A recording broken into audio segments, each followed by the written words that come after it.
Now, what I like to start off is my whole purpose of doing these interviews for the Texas Martial Arts Hall of Fame is to get your story. So, Story about what? how this all began, what got you started, what made you start martial arts? I started getting my ass kicked Yeah? when I was in Japan. When I was stationed in Japan, I decided to take up martial arts.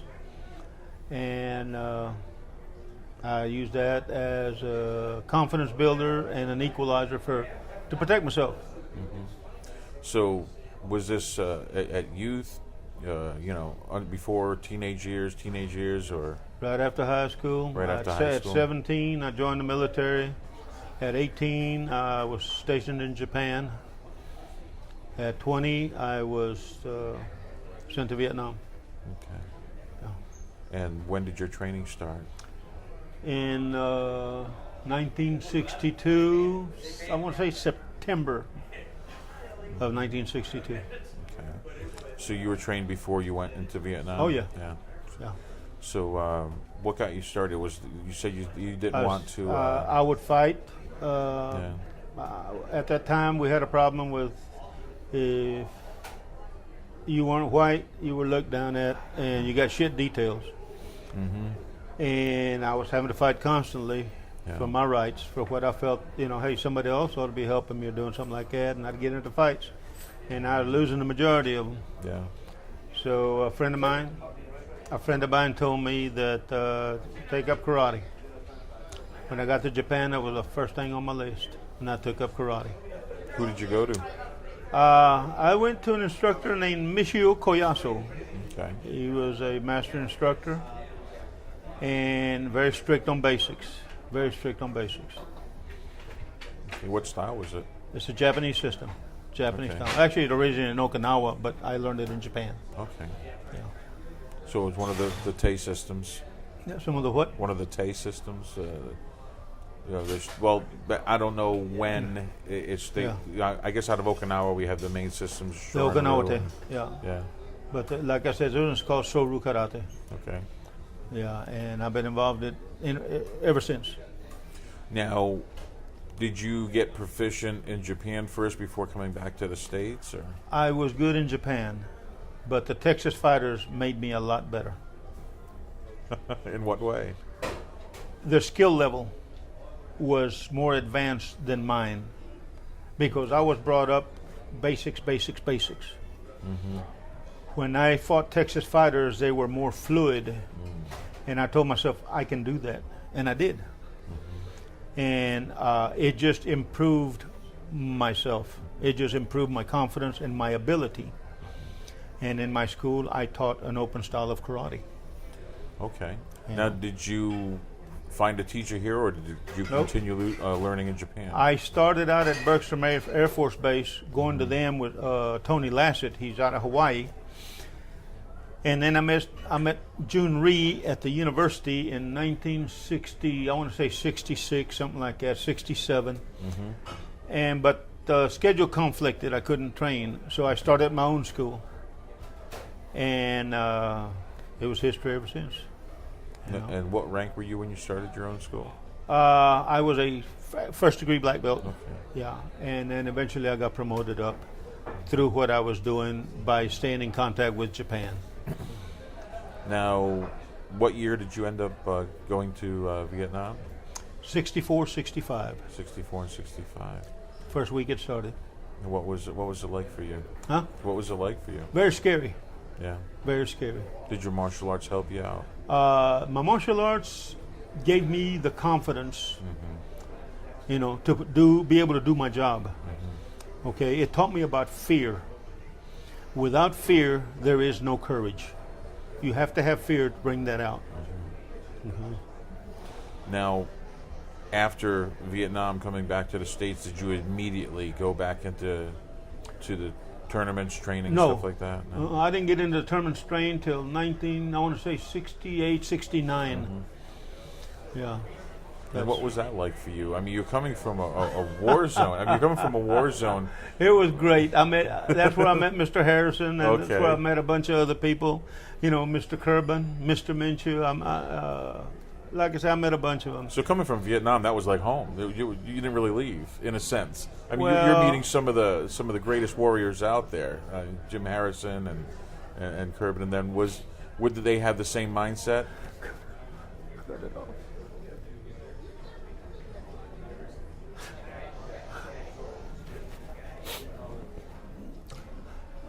Coming back was very difficult. You weren't accepted by family. You weren't accepted by friends.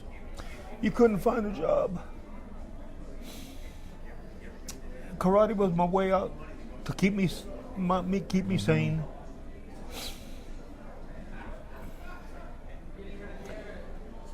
All because of Vietnam.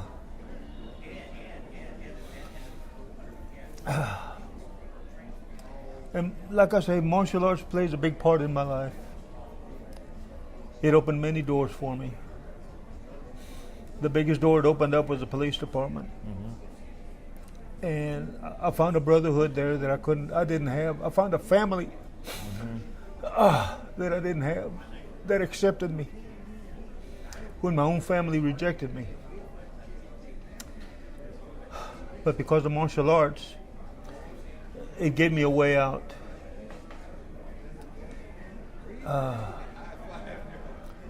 It was rough, it was hard,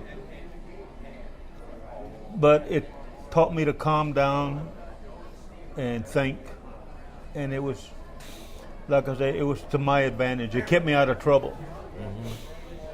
But even to this day, it bothers me that not being accepted. And like I say, it makes it very hard to live a life. And martial arts, the family I had in martial arts, like Mr. Burleson, Mr. Harrison, Mr. Steen, Mr. Minshew, Mr. Corbin, all these guys, all accepted me. And it made it enjoyable for me to be with someone, okay? Because when you have no friends, it makes it hard. It really does. That's the difference with martial arts and the rest of the world out there. Martial arts is a big brotherhood. Yes. It really is. You meet wonderful people. And they open their hearts to you, and they help you when you need help. You know, and like I say, some of these guys I'll never be able to repay.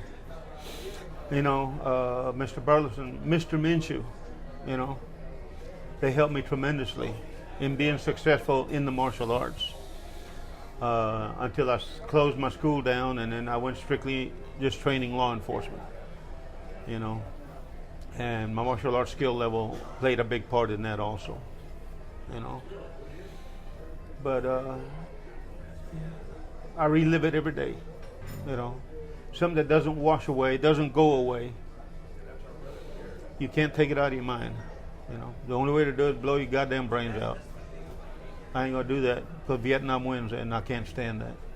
Yeah, the martial artist doesn't like losing, and I hear that in your voice. Yeah. I can't talk to you with any kind of empathy, having not experienced what you've experienced, having not persevered through what you've persevered, but I can feel it through your voice, and you've done a lot, and truly need to be respected and honored for what you've done, and I thank you.